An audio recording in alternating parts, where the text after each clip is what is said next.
The rain came down like bullets that night, each drop hitting the ground with such force that it bounced back up. Lightning split the sky every few seconds, followed by thunder so loud it shook the windows of the old farmhouse. Samuel Hayes sat in his kitchen watching the storm through the window while sipping his evening coffee. At 62 years old, he had seen plenty of storms, but this one felt different. Angrier somehow. Samuel had been living alone on his ranch for the past 5 years, ever since his wife passed away. The 100-acre property sat at the edge of town, far enough from neighbors that he could go days without seeing another soul. That's how he liked it these days. Just him, his cattle, a few horses, and the endless work that came with ranch life.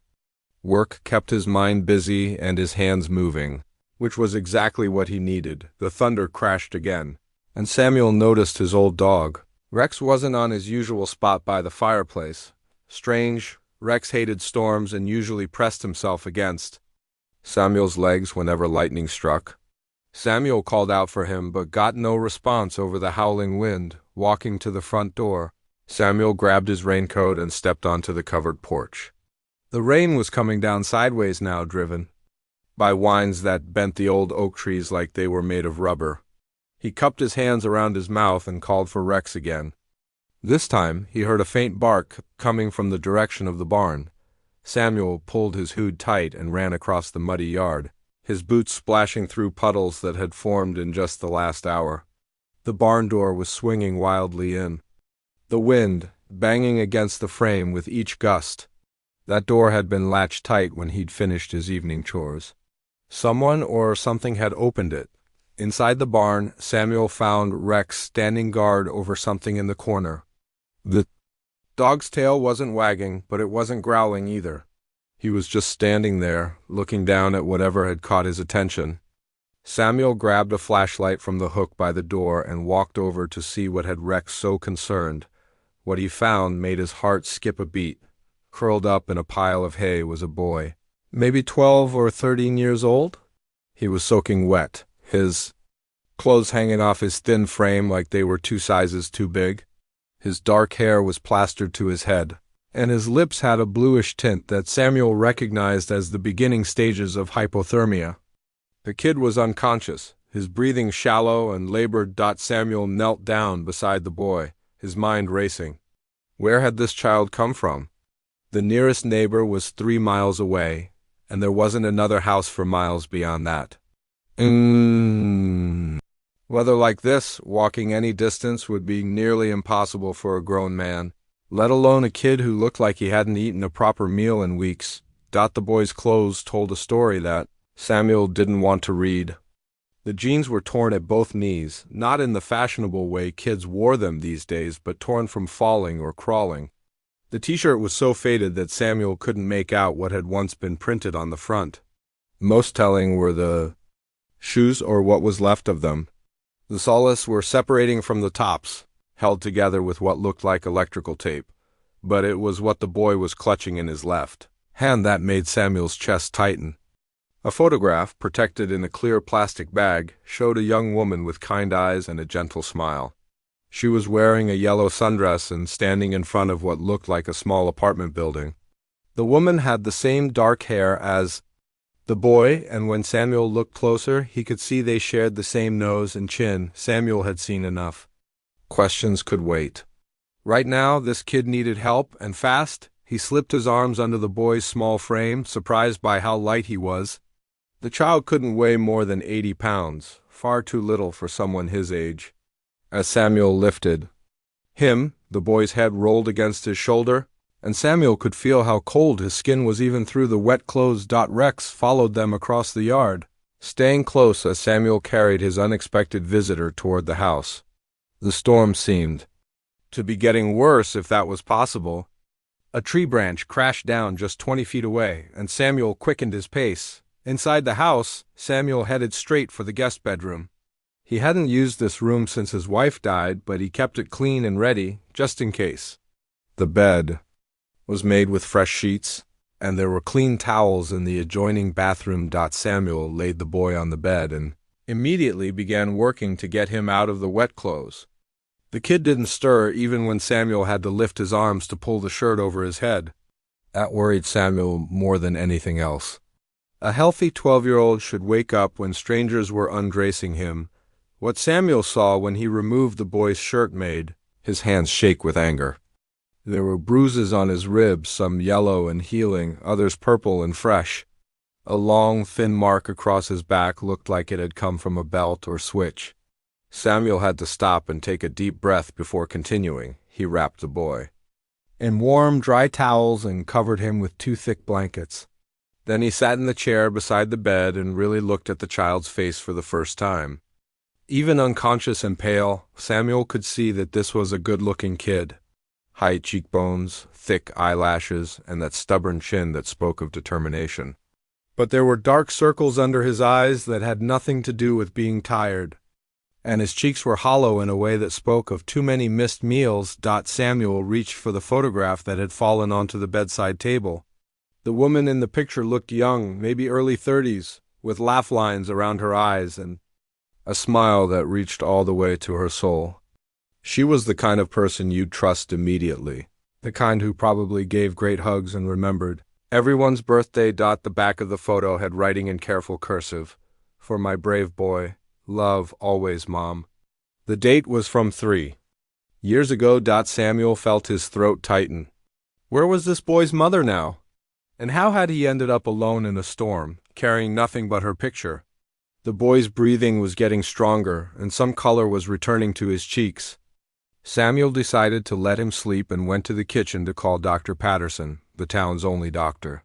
The phone rang 6 times before the sleepy voice answered. "Doc, it's Samuel Hayes. I need you to come out to the ranch.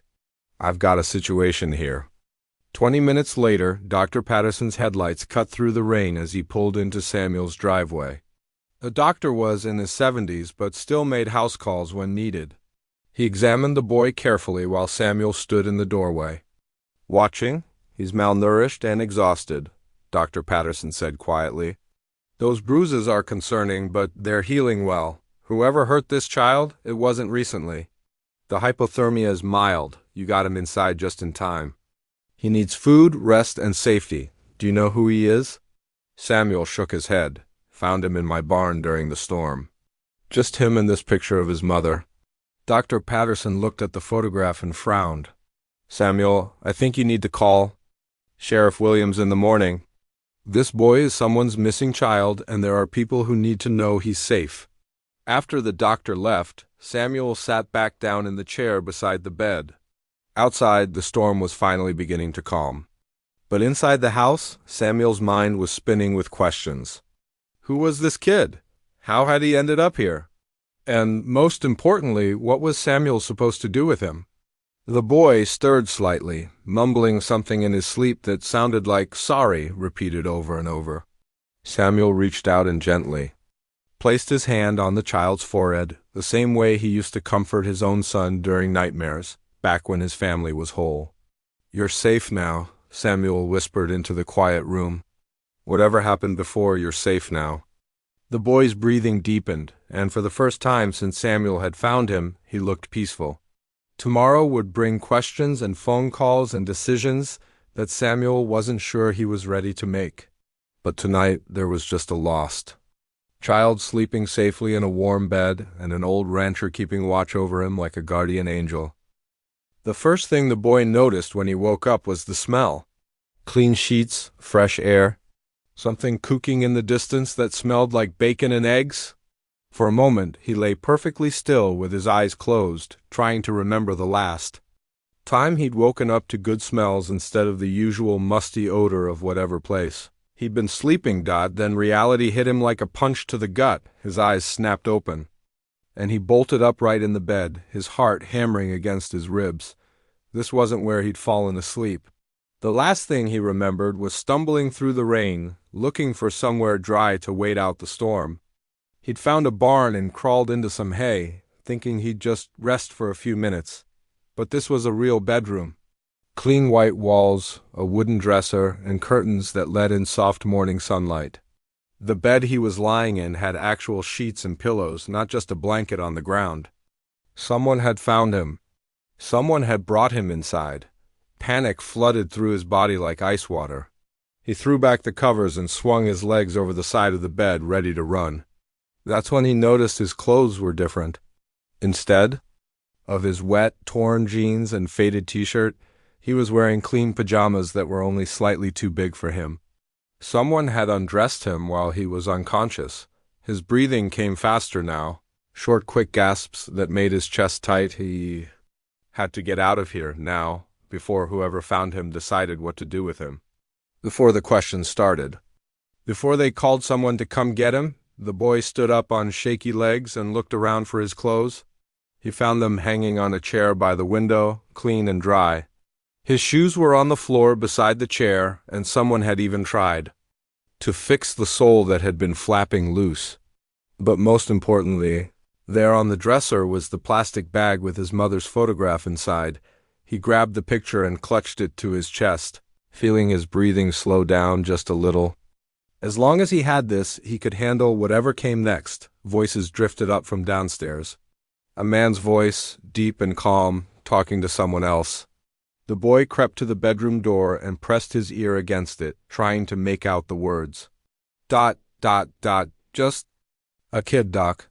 Couldn't be more than 12 or 13, Malnourished, that's for sure. Those bruises tell a story.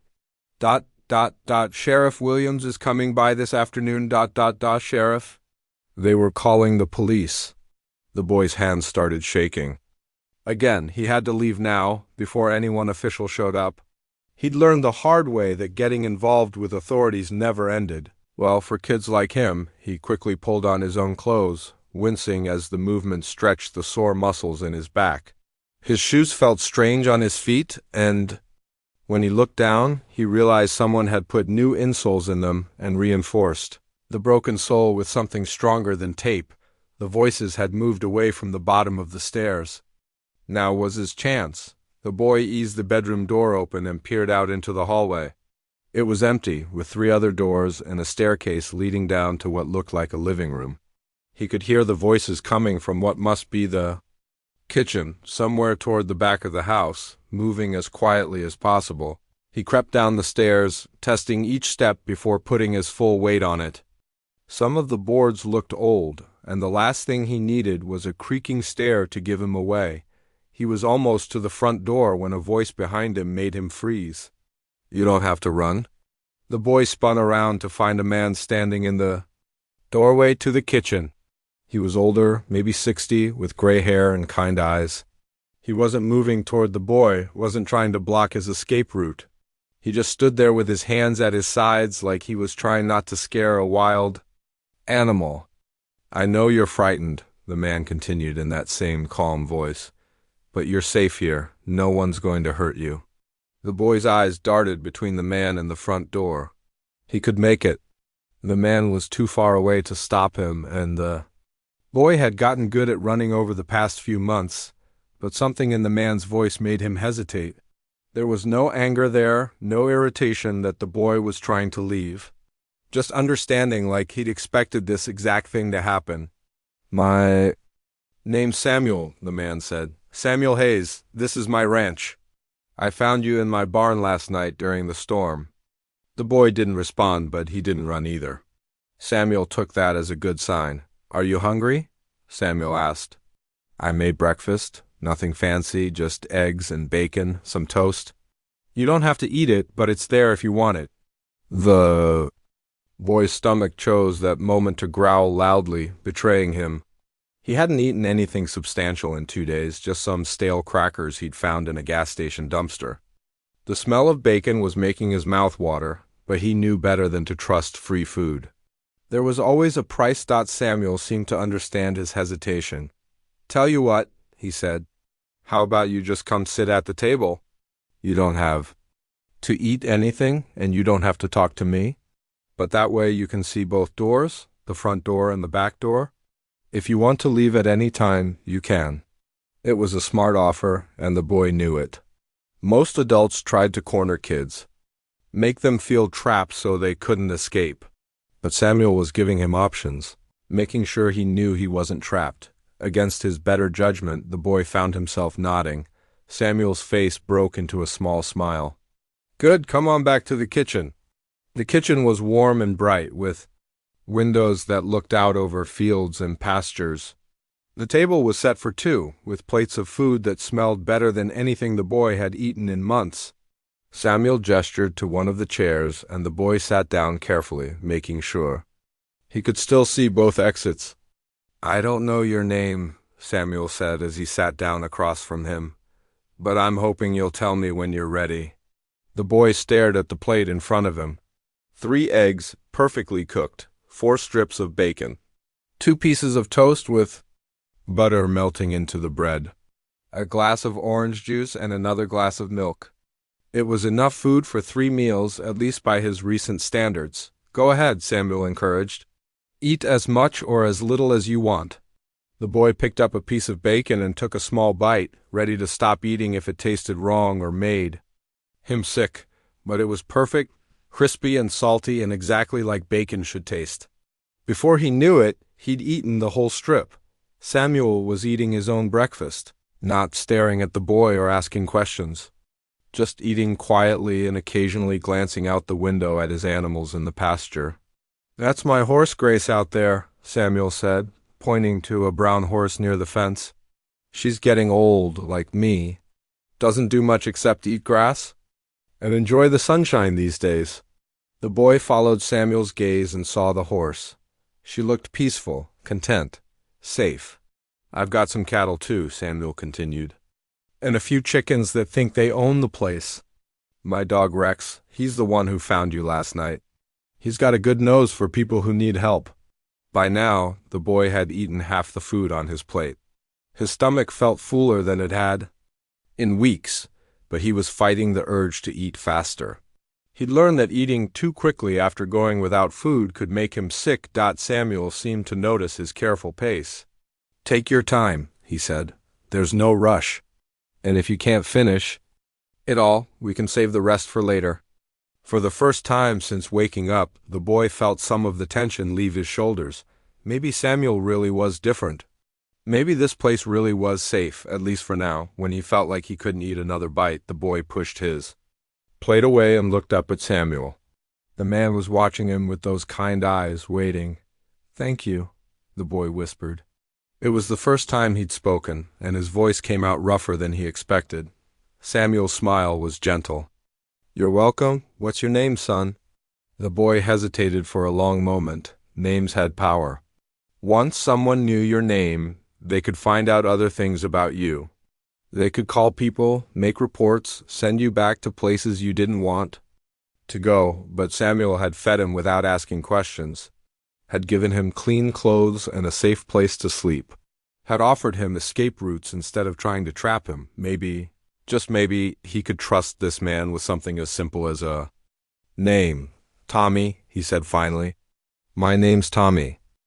3 days had passed since Tommy first woke up in Samuel's house, and a routine was starting to form. Each morning, Samuel would make breakfast for 2.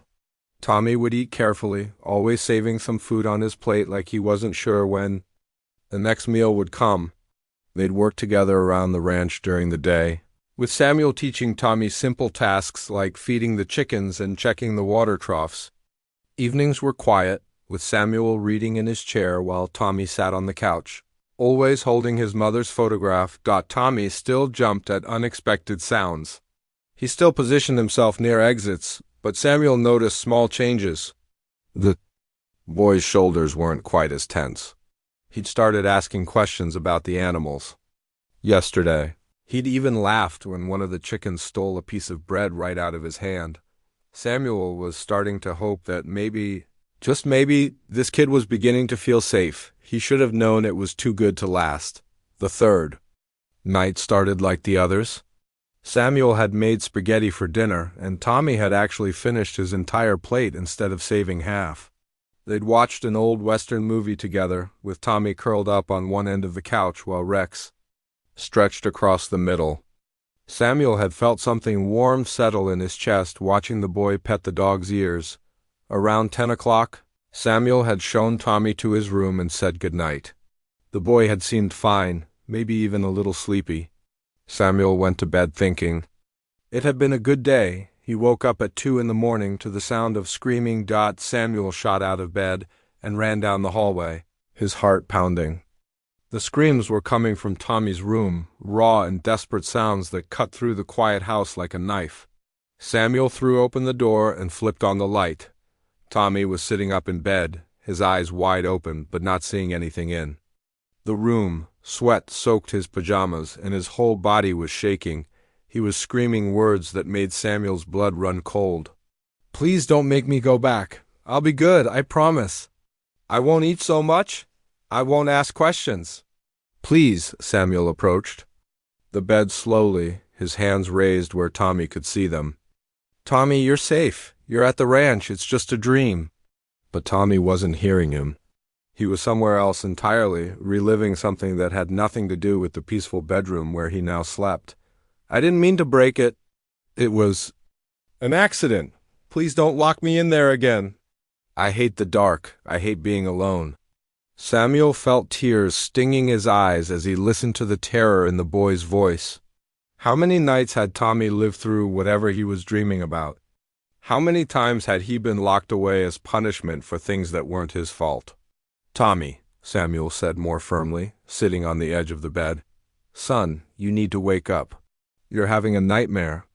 Tommy's eyes suddenly focused on Samuel's face, and for a moment he looked confused about where he was. Then the present came rushing back, and with it came shame. Tommy wiped his face with the back of his hand, trying to stop the tears that were still flowing. "I'm sorry," he whispered. "I'm sorry I woke you up. I know you probably want me to leave. Now, I know I'm too much trouble." Samuel's heart broke a little more. "Tommy, you're not going anywhere. And you're not too much trouble. Do you want to tell me about the dream?" Tommy shook his head quickly, then seemed to change his mind. He looked down at his hands, which were still trembling slightly. "It wasn't really a dream," he said quietly. "It was more like remembering." Samuel waited, knowing that pushing for information would only make Tommy shut down again. "After my mom died," Tommy continued, his voice barely above a whisper, "I went to live with different families. Foster families. Most of them were okay, I guess. But some of them—" He trailed off, and Samuel saw him swallow hard before continuing. "There was this one house, the Johnsons. They seemed nice when the social worker was there. Mrs. Johnson would smile and show me my room and talk about all the things we do together. But as soon as the social worker left," Tommy's hands clenched into fists in his lap. "They had rules. Lots of rules. I couldn't eat unless they said I could. I couldn't talk unless they asked me a direct question. I couldn't go to the bathroom without permission. If I broke any rule, even by accident, they'd lock me in the basement." Samuel felt anger building in his chest, but he kept his voice calm. "How long were you with them? 6 months?" Tommy said. "The basement was dark and cold, and there were spiders. Sometimes they'd leave me down there for a whole day. I'd try to sleep, but I kept thinking about my mom and how she used to check on me at night. She'd tuck me in and tell me I was safe." Tears were flowing freely down Tommy's cheeks now. "The worst part wasn't even the basement," he continued. "It was that they made me think I deserved it, that I was bad and broken and no one would ever really want me." Samuel reached out slowly and put his hand on Tommy's shoulder. The boy didn't pull away. "Tommy, listen to me very carefully," Samuel said. "You are not bad. You are not broken. What those people did to you was wrong, and you didn't deserve any of it." Tommy looked up at Samuel with eyes that seemed much older than his 13 years. "But what if they were right?" he asked. "What if there's something wrong with me? I've been in 7 different homes since my mom died. 7 families who couldn't handle me. Maybe the problem really is me." "The problem," Samuel said firmly, "was never you. The problem was that those people didn't know how to love a child who was hurting." Tommy was quiet for a long moment, processing Samuel's words. Then he spoke again, and what he said nearly broke Samuel's heart completely. "Sir, I'm too tired to fight anymore," Tommy whispered, his voice so small Samuel had to lean closer to hear him. "I'm tired of being scared all the time. I'm tired of not knowing if I'll have food tomorrow or a place to sleep. I'm tired of people looking at me like I'm damaged goods. He looked up at Samuel with those ancient eyes. "Please," he said, and Samuel could hear the desperation in his voice. "Please let me see heaven.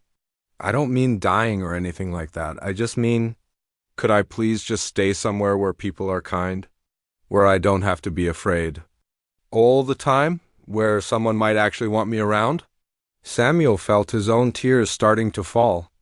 This child had been through more pain than most adults could handle, and here he was, not asking for much, just kindness, just safety, just the basic human need to belong somewhere. "Tommy," Samuel said, his voice thick with emotion, "you don't have to fight anymore. You don't have to be scared. And you definitely don't have to earn your place here." He paused, knowing that what he said next would change both their lives forever. "If heaven is a place where you're wanted and safe and loved just because you exist, then I want to give you that heaven right here. You don't have to go anywhere else. You can stay here with me for as long as you want." Tommy stared at him for a long moment as if he couldn't quite believe what he was hearing. "Really?" he asked. "Even though I have nightmares? Even though I'm scared of everything? Even though other people couldn't handle me?" "Especially because of those things," Samuel said. "Those things tell me how strong you are, Tommy, how much you've survived. And they tell me how much you need someone who won't give up on you." For the first time since Samuel had known him, Tommy smiled. Not the careful, guarded expression he usually wore, but a real smile that reached his eyes and transformed his whole face. "Thank you," he whispered. "Thank you for not giving up on me." Samuel pulled the boy into a gentle hug, feeling how small and fragile he still was despite his incredible strength. "Never," Samuel said quietly. "I will never give up on you." As they sat there in the peaceful bedroom, with Rex curled up at the foot of the bed and the moon shining through the windows, Tommy finally began to believe that maybe, just maybe, his long search for heaven was finally over. The morning after Tommy's breakdown, everything felt different. Not bad different, but like the air in the house had somehow become easier to breathe. Samuel woke up early, as he always did, but instead of heading straight to the kitchen, he stopped by Tommy's room and listened at the door. The boy was still sleeping, breathing deep and steady. No nightmares this time. Samuel made breakfast quietly, scrambling eggs and frying bacon while the coffee percolated. He was setting the table when he heard footsteps on the stairs. Tommy appeared in the kitchen doorway, his hair sticking up in 3 different directions and his pajamas wrinkled from sleep. "Morning," Tommy said, and his voice sounded different too. Less guarded, more like a regular kid who'd just woken up. "Morning, son," Samuel replied, and the word son slipped out so naturally that neither of them seemed surprised by it. "Sleep better?" Tommy nodded and sat down at what had become his usual spot at the table. "Yeah, I dreamed about my mom, but it was a good dream this time. We were making cookies in her kitchen." Samuel served him breakfast and sat down across from him. "Tell me about your mom's cookies." A smile crossed Tommy's face, the kind of smile that comes from remembering something precious. "She made these chocolate chip cookies every Sunday. But she never followed the recipe exactly. She'd always add something extra, sometimes cinnamon, sometimes a little bit of coffee. Once she even put crushed peppermint candy in them. Sounds like she was creative," Samuel said. "She was everything," Tommy said simply. "She worked too. Jobs to keep our apartment, but she always made time for me. Even when she was exhausted, she'd help me with homework or read me stories." His expression grew sad. "I miss her laugh the most. She had this laugh that made everything seem okay, even when it wasn't." Samuel reached across the table and squeezed Tommy's hand. "She sounds like an amazing woman. I bet she'd be proud of how strong you've been." Tommy squeezed back. "I hope so." After breakfast, Samuel led Tommy outside to start the morning chores. "Today I'm going to teach you how to really take care of the animals," he said. "Not just the basic stuff we've been doing, but the important work that keeps a ranch running. They started with the chickens." Samuel showed Tommy how to check each bird for signs of illness, how to clean the nesting boxes properly, and how to spot which eggs were freshest. Tommy listened carefully, asking questions and taking mental notes. Samuel noticed that the boy had gentle hands and moved slowly around the animals, never startling them. "You're a natural at this," Samuel told him as Tommy carefully collected eggs from a particularly grumpy hen named Bessie. "Most people would have given up after she pecked them the first time," Tommy grinned. "She's just protecting her babies." "I understand that." Next, they moved to the horse pasture. Grace, the old brown mare, was standing near the fence as usual. Samuel grabbed a brush from the tack room and handed it to Tommy. "Grace hasn't let anyone except me brush her in years," Samuel said. "But I have a feeling she might make an exception for you." Tommy approached the fence slowly, holding out his hand for Grace to sniff. The horse regarded him with intelligent brown eyes, then took a step closer. Tommy began brushing her neck with long, gentle strokes, talking to her in a soft voice. "Hey, beautiful girl," he murmured. "You're just like me, aren't you? A little beat up, a little tired, but still here, still fighting." Samuel watched in amazement as Grace relaxed under Tommy's touch. The horse hadn't been this calm with anyone in months. "She was rescued like you," Samuel said quietly. "Her previous owners didn't take good care of her. When I got her, she was afraid of everything and everyone." Tommy looked up from his brushing. "What changed her mind about trusting people again?" "Time," Samuel said. "Patience, and proving over and over that she was safe." Tommy nodded like he understood exactly what Samuel meant. They spent the rest of the morning working together, and Samuel was struck by how naturally Tommy took to ranch life. The boy seemed to have an instinct for reading the animal's moods and needs. When one of the calves got separated from its mother and started bawling, Tommy was the one who spotted the problem and gently guided the baby back to the right spot. "How did you know to do that?" Samuel asked. Tommy shrugged. "I guess I know what it feels like to be lost and scared." I could see it in his eyes. Around lunchtime, they took a break under the big oak tree that shaded part of the yard. Samuel had packed sandwiches and cold drinks, and they sat on an old blanket watching the animals graze in the pasture. "Samuel," Tommy said after they'd eaten in comfortable silence for a while, "can I ask you something? Anything. Why are you doing this? I mean, really doing this? You could have just called the police that first night and let them deal with me.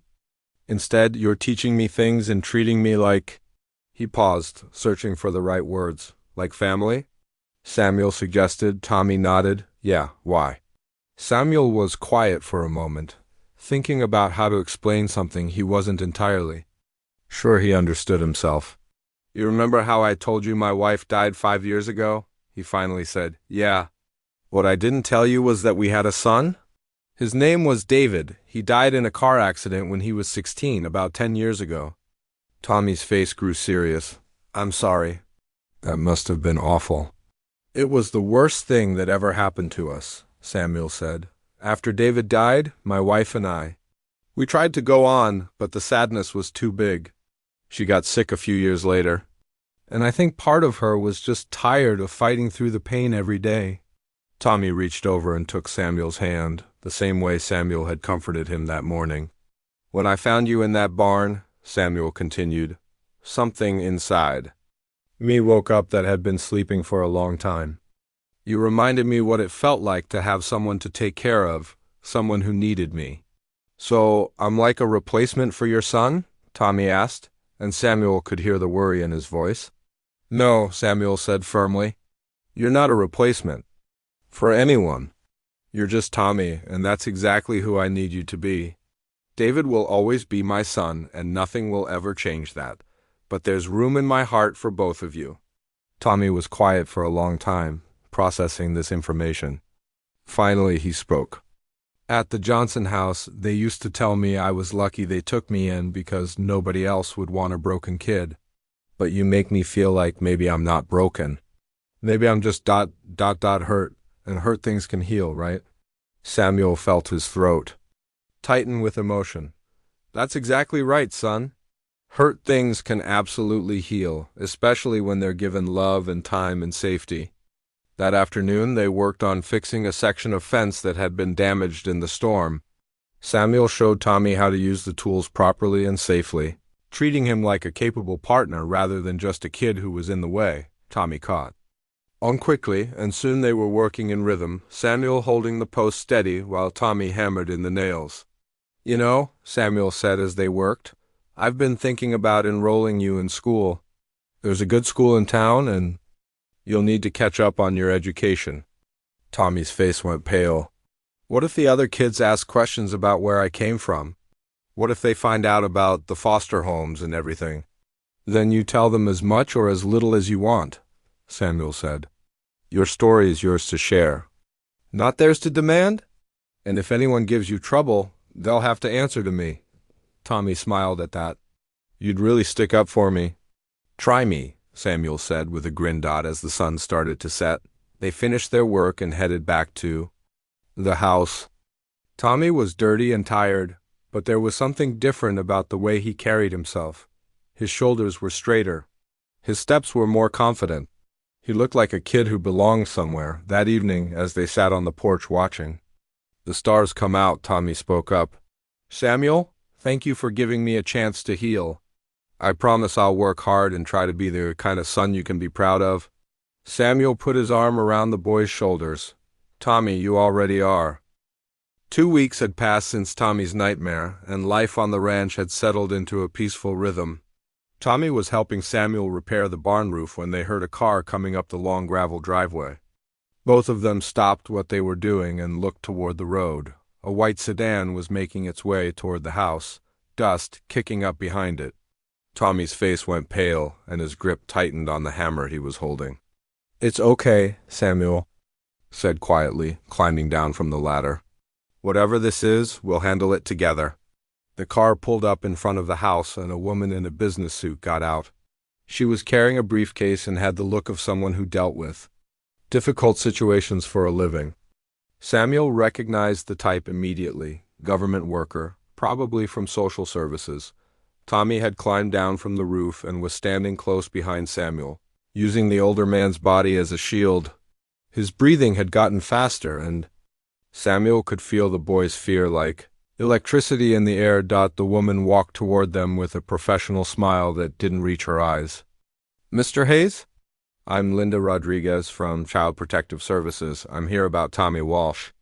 Samuel felt Tommy flinch at the sound of his full name. The boy hadn't told Samuel his last name yet, and hearing it spoken by this stranger seemed to make everything more real, more official. "What can I do for you, Miss Rodriguez?" Samuel asked, keeping his voice calm and steady. "Tommy has been reported missing from his last placement," she said, consulting a folder in her hands. "We've been looking for him for 3 weeks. A report came in that he might be staying here." Tommy stepped out from behind Samuel, his chin raised defiantly despite the fear in his eyes. "I'm not going back," he said. "I don't care what you say. I'm not going back to any more foster homes." Miss Rodriguez looked at him with what she probably thought was kindness. "Tommy, I understand you've had some difficult experiences, but we have procedures we need to follow. There are people who are worried about you." "No, there aren't," Tommy said, his voice growing stronger. "Nobody in those houses worried about me. They worried about their monthly checks and whether I was too much trouble, but they never worried about me." Samuel put a protective hand on Tommy's shoulder. "Miss Rodriguez, why don't we all go inside and discuss this properly? I think there are some things you need to know about Tommy's experiences in the system." They sat around Samuel's kitchen table, the same table where Tommy had eaten his first real meal in weeks. Ms. Rodriguez opened her folder and spread out several documents. "According to our records," she began, "Tommy was placed with the Johnson family 6 months ago, after his previous placement didn't work out. The Johnsons reported him as a runaway 3 weeks ago. The Johnsons," Tommy said quietly, "locked me in their basement when I broke rules. Sometimes for a whole day. They made me ask permission to eat, to use the bathroom, to speak." Ms. Rodriguez looked up from her papers, frowning. "Tommy, those are serious allegations. If that's true, why didn't you report it to your caseworker?" Tommy laughed, but there was no humor in it. "You mean Mrs. Patterson? She came by once a month for exactly 30 minutes. The Johnsons would clean me up and coach me on what to say. When she asked if everything was okay, they'd stand right behind her making faces at me. What was I supposed to do? Samuel leaned forward. Ms. Rodriguez, I've seen the bruises. I've held this boy while he had nightmares about being locked in. Dark places, the trauma he's experienced is real. I understand your concern, Mr. Hayes, she said, but you're not an approved foster parent. You haven't been through the screening process, the training, the background checks. We can't just leave children with people who haven't been properly vetted. But you can leave them with people who abuse them, Samuel asked, his voice getting harder. How many homes has Tommy been in since his mother died? Miss Rodriguez consulted her folder again. 7 different placements over the past 18 months. 7 homes in 18 months, Samuel repeated. And in how many of those homes was he actually safe and cared for? Tommy spoke up quietly. 2, maybe 3. The rest were either people who didn't want kids around, or people who saw me as a paycheck, or people who thought I needed to be fixed with punishment. Miss Rodriguez was beginning to look uncomfortable. The system isn't perfect, but it's what we have, and legally, Tommy is a ward of the state. He needs to be in an approved placement. What if I wanted to become an approved placement? Samuel asked. What would that process look like? For the first time since she'd arrived, Ms. Rodriguez looked genuinely interested. You'd want to become a foster parent?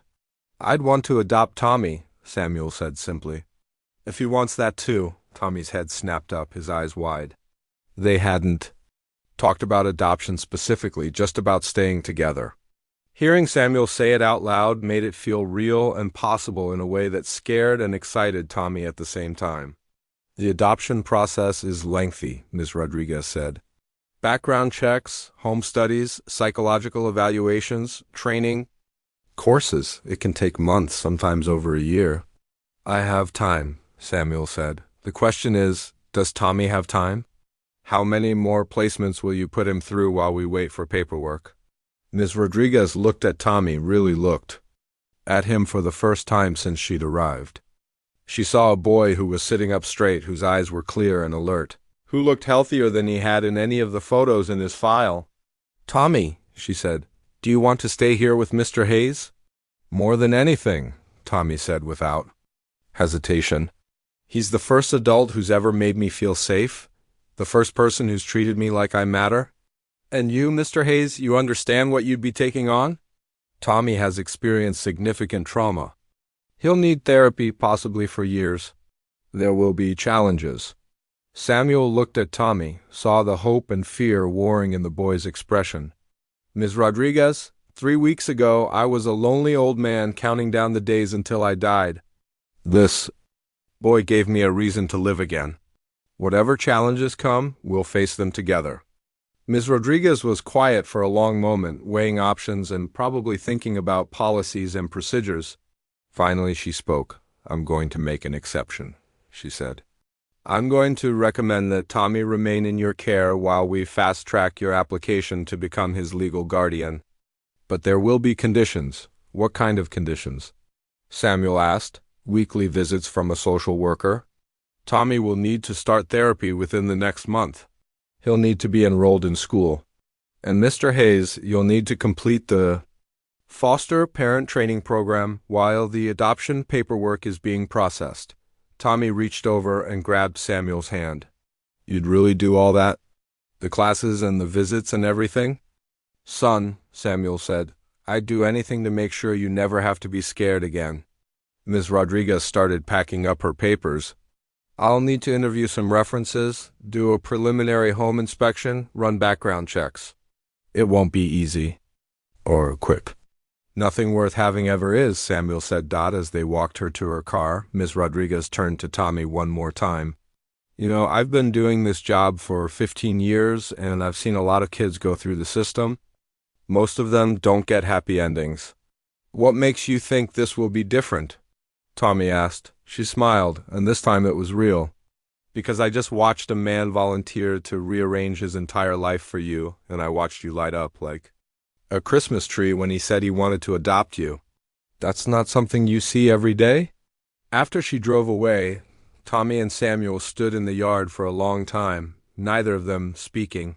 Finally, Tommy broke the silence.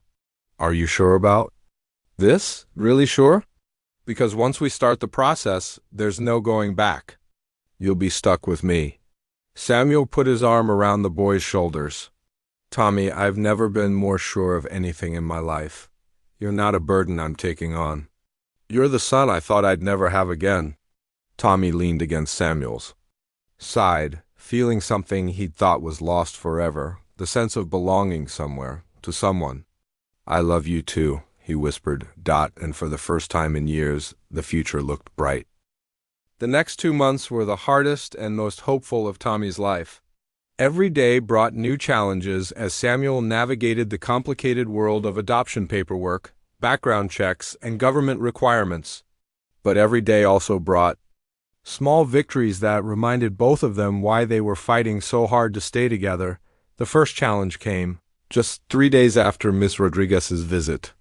Samuel had to attend a mandatory parenting class every Tuesday evening at the County Social Services building. The first night, he came home looking frustrated and tired. How was it? Tommy asked, looking up from his homework at the kitchen table. Samuel sat down across from him and rubbed his temples. Well, they spent 2 hours teaching me how to change a diaper and make baby food. I tried to explain that you're 13, not 3, but apparently everyone has to start with the same curriculum. Tommy grinned. So you learned how to burp baby today? I learned how to burp a plastic doll named Bobby, Samuel said with a straight face. Bobby was very cooperative. Tommy burst out laughing, and Samuel felt some of his frustration melt away. This was exactly why he was sitting through ridiculous classes, to hear this boy laugh like he didn't have a care in the world. But the laughter didn't last long. The next week brought their first home inspection, and Tommy was a nervous wreck. He spent the entire morning cleaning his room over and over, making sure everything was perfect. What if they decide I'm too much trouble? He asked Samuel as they waited for the inspector to arrive. What if they think you're too old to have a kid? What if they say the ranch is too dangerous? Samuel sat down on the bed beside him. Tommy, listen to me, we've done everything right. You're healthy, you're happy, you're doing well in school. I've passed every background check they've given me. Our home is safe and clean and full of love. If they can't see that, then the problem isn't with us.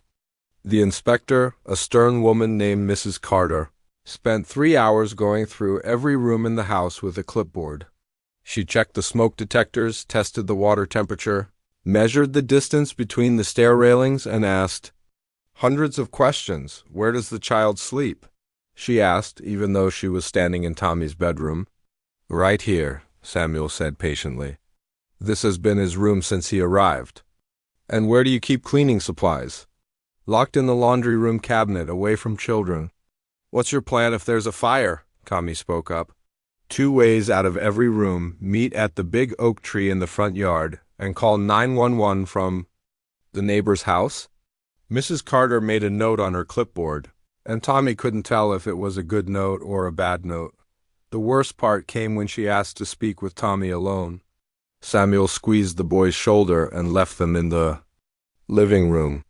Tommy, Mrs. Carter said, I need you to be completely honest with me. Do you feel safe here? Yes, ma'am. Safer than I've ever felt anywhere. Has Mr. Hayes ever hurt you or made you feel uncomfortable in any way? No, ma'am, never. He's been nothing but kind to me. Why do you want to stay here instead of being placed with a traditional family? Tommy thought about that question for a long moment, because this is a traditional family. It's just Samuel and me instead of a mom and dad and kids. But we take care of each other. We eat dinner together every night. He helps me with homework. I help him with the ranch work.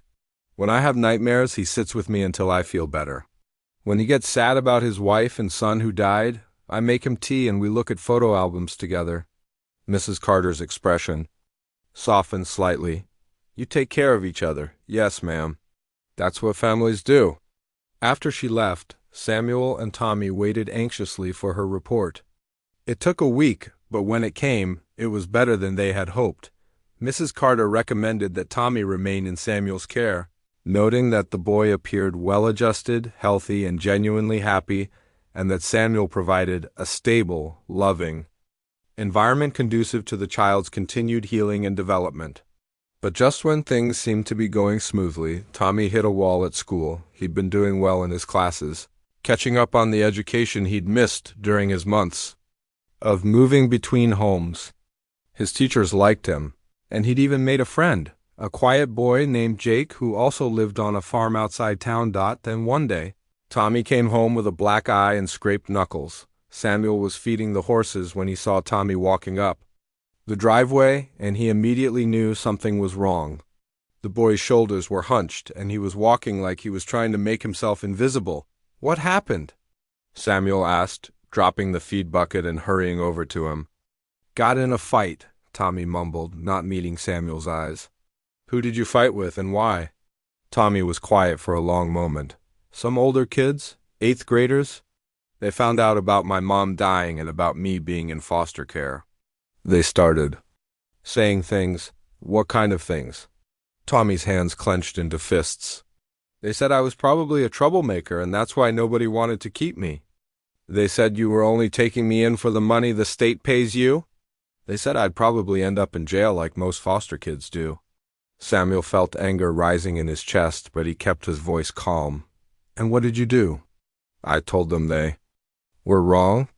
That you weren't getting paid anything because you're adopting me, not fostering me. That you wanted me because you love me, not because of money."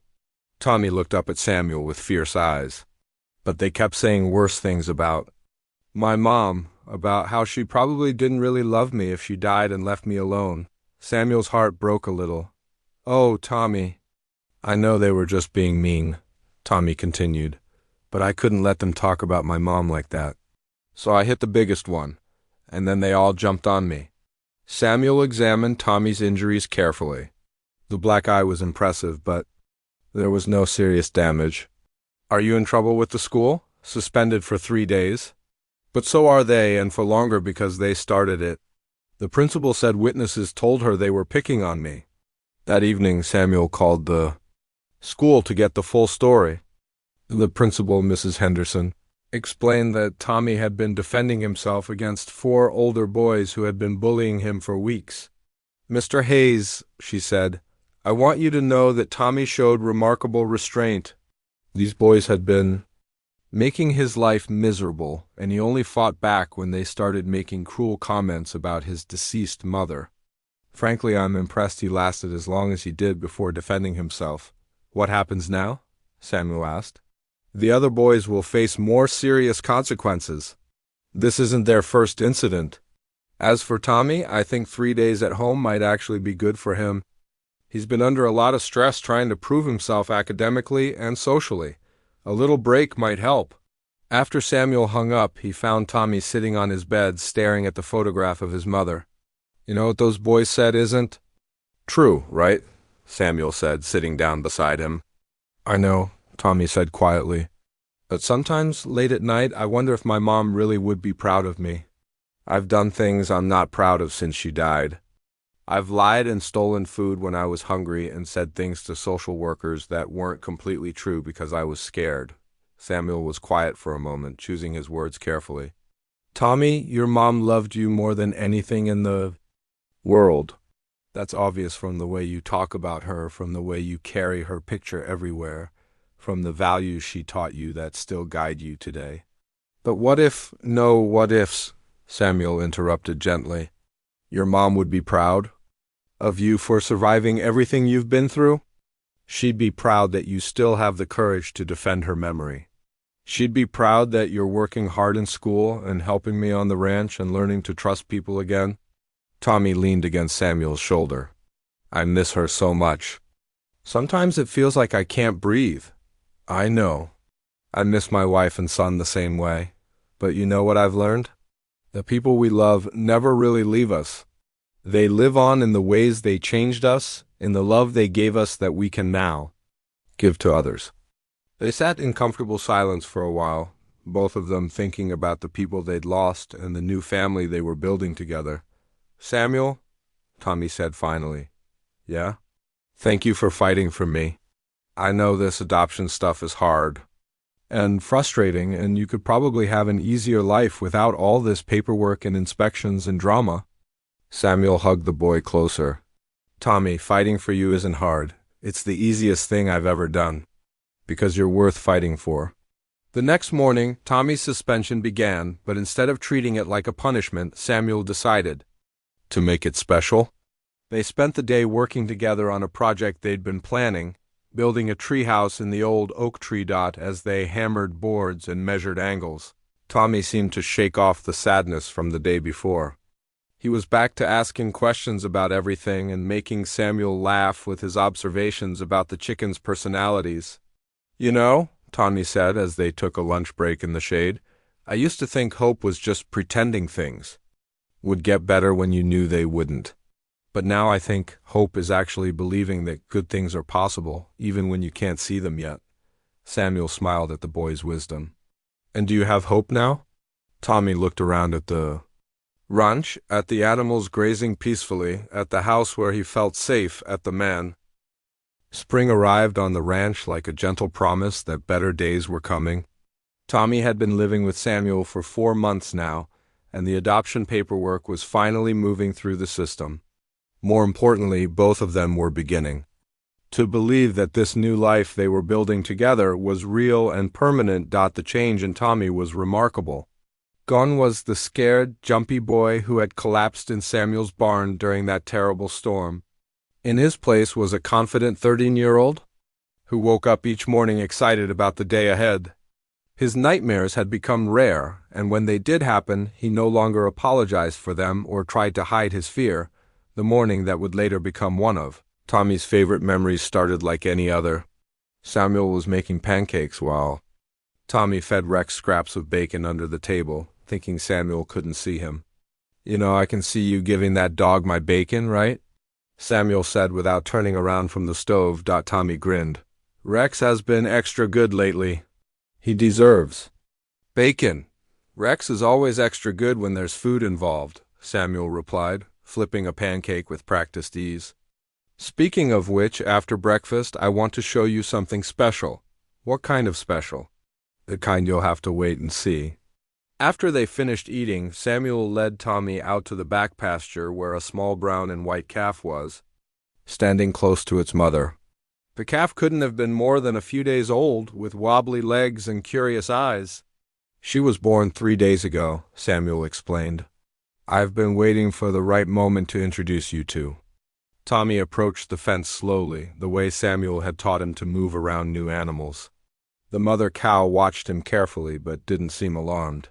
The calf, however, was fascinated by this new human. She took a few unsteady steps toward the fence, her big brown eyes fixed on Tommy. She's beautiful, Tommy whispered. What's her name? That's up to you, Samuel said. I thought maybe you'd like to name her. Tommy stared at the little calf, thinking hard. She was small and brave, venturing away from her mother to investigate something new. Her white patches looked like clouds against her brown coat. Hope, Tommy said finally. I want to name her Hope. Samuel smiled. Hope it is. For the next hour, Tommy sat by the fence talking to the calf while Samuel worked on repairing a water trough nearby. Hope seemed completely enchanted by Tommy's voice, following him along the fence line and even trying to nibble his fingers through the wire. I think she likes you, Samuel called out. I think so too, Tommy replied, grinning as Hope tried to grab his shoelace with her tongue. She's not afraid of anything, is she? Some animals are just born brave, Samuel said. Others learn to be brave when they feel safe. Tommy understood that Samuel wasn't just talking about the calf. That afternoon brought another surprise. Dr. Martinez, the therapist Tommy had been seeing twice a week, came for her regular session. But instead of their usual indoor meeting, she suggested they take a walk around the ranch while they talked. Tommy, she said as they watched Hope play in the pasture, I've been working with kids for 20 years and I have to tell you something. The progress you've made in just 4 months is extraordinary. It doesn't feel extraordinary, Tommy said. It just feels like I'm finally living instead of just surviving. That's exactly what I mean, Dr. Martinez replied. When you first Came to see me. You were carrying so much pain and fear that it was hard for you to imagine a future where you could be happy. Now look at you." Tommy looked down at himself, trying to see what she saw. He was wearing jeans that fit properly and a t-shirt that wasn't torn. His hair was clean and cut nicely. But more than that, he realized he was standing up straighter. His hands weren't clenched into fists. He wasn't constantly looking for escape routes. "I guess I do feel different," he admitted. "Lighter somehow." "That's what happens when you finally feel safe," she said. "Your body and mind can relax and start healing." That evening, Samuel found Tommy sitting at the kitchen table with a piece of paper and a pencil, chewing on the eraser and looking frustrated. "Homework?" Samuel asked. "Sort of," Tommy said. "Dr. Martinez asked me to write a letter to my mom. She said it might help me work through some of the guilt I still carry about her death." Samuel sat down across from him. "What kind of guilt?" Tommy put down the pencil and looked up at Samuel with sad eyes. "I keep thinking that if I had been a better son, maybe she wouldn't have worked so hard. Maybe she wouldn't have gotten so stressed and sick. Maybe she'd still be alive." "Tommy," Samuel said gently, "your mother didn't die because of anything you did or didn't do. She died because sometimes terrible things happen to wonderful people. That's not anyone's fault. But what if I had helped more around the house? What if I hadn't asked for things we couldn't afford? What if you had been the perfect child who never needed anything?" Samuel interrupted. "You still would have been just a little boy whose mother was working 2 jobs to support you both. The problem was never you, Tommy. The problem was a system that didn't give your mother the support she needed." Tommy picked up the pencil again and stared at the blank paper. "I don't know what to say to her." "Why don't you start by telling her about your life now?"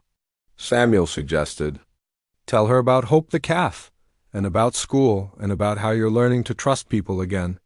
Tommy began to write, slowly at first, then with growing confidence. Samuel left him alone with his thoughts and went to start dinner. An hour later, Tommy found him in the kitchen holding the completed letter. "Would you like to read it?" Tommy asked. Samuel read the letter carefully, his heart swelling with pride at Tommy's words. The boy had written about his new life, about feeling safe and loved, about learning that he was worthy of good things. But he'd also written about missing her, about wishing she could meet Samuel, about hoping she was proud of the person he was becoming. "It's beautiful, son," Samuel said, handing the letter back. "What do you want to do with it?" "Dr. Martinez said some people like to read their letters out loud at their loved one's grave. My mom is buried about 2 hours from here. Would you Would you drive me there this weekend?" Samuel didn't hesitate. "Of course." Saturday morning found them driving through the countryside toward the small cemetery where Tommy's mother was buried. Tommy had been quiet for most of the drive, clutching the letter and a small bouquet of wildflowers they'd picked from the ranch. The cemetery was peaceful, with old oak trees providing shade over the simple headstones. Tommy's mother's grave was marked with a modest stone that read, "Beloved Mother." Along with her name and dates, Tommy knelt down beside the grave and placed the flowers on the grass. Then he unfolded his letter and began to read aloud, his voice steady and clear. "Dear Mom," he began, "I want to tell you about my new life." Samuel stood a respectful distance away, giving Tommy privacy for this important moment.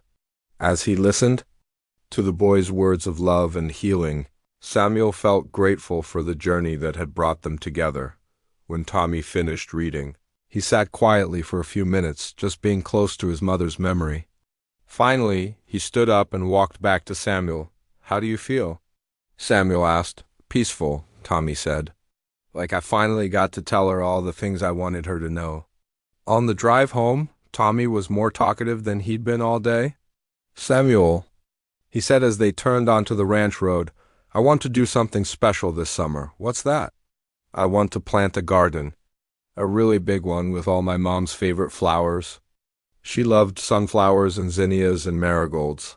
She always said gardens were proof that beautiful things could grow from dirt and rain and hard work. Samuel smiled. "I think that's a wonderful idea. We'll start planting it this week." That night, as they sat on the porch watching the stars come out, Tommy leaned against Samuel's shoulder. You know what's funny? He said. What? I used to think heaven was a place you could only get to after you died. But I think maybe heaven is also something you can build right here with people who love you. Samuel put his arm around the boy who had become his son in every way that mattered.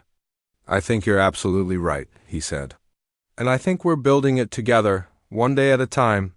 As if to prove his point, Hope the calf let out a contented moo from the nearby pasture, and Rex stretched out across their feet with a satisfied sigh. Heaven, Tommy thought, might just be this simple, a safe place to sleep. People who love you and the promise of tomorrow. 6 months had passed since that first terrible storm brought Tommy into Samuel's life, and today was the day they had both been waiting for. The adoption papers were finally ready to be signed, and after months of paperwork, inspections, and court hearings, Tommy Hayes would officially become part of Samuel's family. Tommy woke up before his alarm, something that rarely happened anymore. For the first few months at the ranch, he'd been such a light sleeper that the smallest sound would jolt him awake. Now he usually slept so deeply that Samuel had to call him twice for breakfast. But today was different. Today was the day his new life would become official. He got dressed carefully in the button-down shirt and khaki pants they'd bought specifically for this occasion. As he combed his hair in the bathroom mirror, Tommy barely recognized the boy looking back at him. This kid had bright eyes and rosy cheeks. His hair was thick and healthy. Most importantly, he looked happy, genuinely, deeply happy in a way that came from feeling safe and loved. Downstairs, Samuel was already in the kitchen making a special breakfast of French toast and fresh strawberries. He was wearing his best shirt and the tie Tommy had helped him pick out at the store. Big day, Samuel said, smiling as Tommy walked into the kitchen. The biggest, Tommy agreed, sitting down at what had become his permanent spot at the table. Are you nervous? A little, Samuel admitted. Not about adopting you. I've never been more sure of anything in my life. But I keep thinking about all the paperwork and hoping I didn't forget to sign something important. Tommy laughed. Ms. Rodriguez checked everything 3 times. She said she's never seen adoption papers filled out so completely. They ate breakfast together, both of them, too excited to have much appetite despite the delicious food. Rex seemed to sense the special nature of the day and stayed close, resting his chin on Tommy's knee and looking up at him with understanding eyes. You know what the best part is? Tommy said as they got ready to leave for the courthouse. What's that? After today, no one can take me away from you. Not social workers, not judges, not anybody. We'll be a real family forever. Samuel felt his throat tighten with emotion. Son, we've been a real family since the day you decided to trust me. The papers just make it official. The courthouse was a big, imposing building, but Tommy didn't feel scared as they walked up the steps. Samuel was beside him, and Ms. Rodriguez met them at the entrance with a genuine smile on her face. Ready to make this official? She asked. More than ready, Tommy replied. Judge Williams was a kind-looking woman in her 50s who had a reputation for caring deeply about the children who appeared in her courtroom. She reviewed the paperwork carefully, asked Tommy and Samuel a few questions about their life together, and then smiled broadly. In all my years on the bench, she said, I've rarely seen a case where the fit between parent and child was so obvious. Tommy, do you understand that once I sign these papers, Samuel will be your legal father in every way? Yes, Your Honor, that's what I want more than anything. And Samuel, do you understand that you're taking on all the responsibilities of parenthood, including supporting Tommy financially and emotionally until he reaches adulthood? I understand, Your Honor, and I accept those responsibilities gladly. Judge Williams picked up her pen and signed the papers with a flourish. Then, by the power vested in me by the state, I hereby declare this adoption final. Tommy, welcome to your forever family. Tommy felt tears of joy streaming down his cheeks as Samuel pulled him into a hug right there in the courtroom. Ms. Rodriguez was wiping her eyes, too, and even the court clerk was smiling. Congratulations, Mr. Hayes, Judge Williams said to Samuel. And congratulations, Tommy Hayes. Tommy Hayes, he had a last name that meant something now. He belonged somewhere. He was home. After the ceremony, they drove to the small restaurant where they'd planned to celebrate. But as they pulled into the parking lot, Tommy gasped in surprise. Through the windows, he could see balloons and a banner that read, "Welcome to the family, Tommy. Did you plan this?" he asked Samuel. Samuel grinned. "I might have had some help." Inside, Tommy was amazed to find Dr. Martinez, his teacher Mrs. Henderson, his friend Jake and Jake's parents, and even Mr. Peterson from the feed store where they bought supplies for the ranch. Everyone cheered as they walked in, and Tommy felt overwhelmed by how many people had become part of his life. "Speech, speech," called out Jake, and soon everyone was chanting for Tommy to say something Tommy had never been comfortable being the center of attention, but today felt different. Today he had something important to say. "6 months ago," he began, his voice stronger than he expected, "I was just a scared kid with nowhere to go. I thought my story was over before it really began, but Samuel taught me something important. Sometimes the worst storms bring the best gifts." He looked at Samuel, who was beaming with pride. "Samuel didn't just give me a home, he gave me hope. He showed me that families aren't just about blood, they're about choosing to love each other every single day. He taught me that broken things can be fixed, that hurt things can heal, and that sometimes the family you need finds you when you least expect it." Everyone in the restaurant was listening intently, and Tommy could see tears in several people's eyes. "I used to think heaven was something you had to wait for," he continued, "but I was wrong. Heaven is waking up every morning knowing you're safe and loved. Heaven is having someone who believes in you even when you don't believe in yourself. Heaven is being part of something bigger than just yourself." He paused, looking around at all the faces of people who had become part of his new life. "Today I officially became Tommy Hayes, but the truth is, I've been Samuel's son since the day he found me in his barn and decided I was worth saving. Thank you all for being here to celebrate with us. Thank you for welcoming me into this community. And thank you for showing me that good people really do exist in this world." The applause was thunderous, and Tommy felt his face flush red as everyone clapped and cheered. Samuel stood up and hugged him tightly. "I'm so proud of you," Samuel whispered in his ear. "Your mom would be proud too." The celebration continued for hours, with stories and laughter and more food than they could possibly eat. Jake presented Tommy with a friendship bracelet he'd made himself, and Mrs. Henderson gave him a book about famous people who had overcome difficult childhoods. "For inspiration," she said with a wink. As the afternoon wound down and people began to leave, Dr. Martinez pulled Tommy aside for a private conversation. "Tommy, this is my last session with you," she said. "Not because you don't need therapy anymore, but because you've learned all the tools you need to handle whatever life throws at you." "Really? You think I'm ready?" "I know you're ready. You've, gone from a traumatized child to a confident young man who knows his worth and understands what healthy relationships look like. That's not easy work, and you should be proud of yourself." Tommy hugged her goodbye, grateful for all the ways she'd helped him heal. On the drive home, Tommy watched the familiar landscape pass by, the fields where he'd learned to work, the school where he'd made friends, the town that had welcomed him. Everything looked the same, but he felt completely different. "What are you thinking about?" Samuel asked. "Just how different everything is now. 6 months ago, I was running from place to place, never staying anywhere long enough to call it home. Now I can't imagine being anywhere else. This will always be your home," Samuel said. "No matter how old you get or where life takes you, you'll always have a place here." That evening, they sat on the porch as they did every night, watching the stars come out over the ranch. Hope the calf, now considerably bigger, was grazing peacefully near the fence. Rex was stretched out between their chairs, snoring softly. "Samuel?" Tommy said. "Yeah?" "Thank you for fighting for me when I was too tired to fight for myself. Thank you for showing me what love looks like.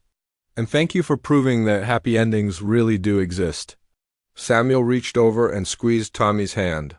"Thank you for giving an old man a reason to live again.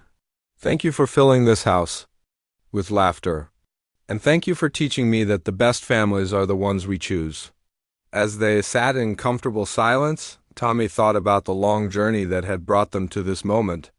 There had been so much pain, so much fear, so many nights when he thought he'd never find a place where he belonged, but here he was, Tommy Hayes, son of Samuel Hayes, sitting on the porch of his forever home, watching the stars shine over the land that would always be his sanctuary. The storm that had driven him to Samuel's barn seemed like a lifetime ago.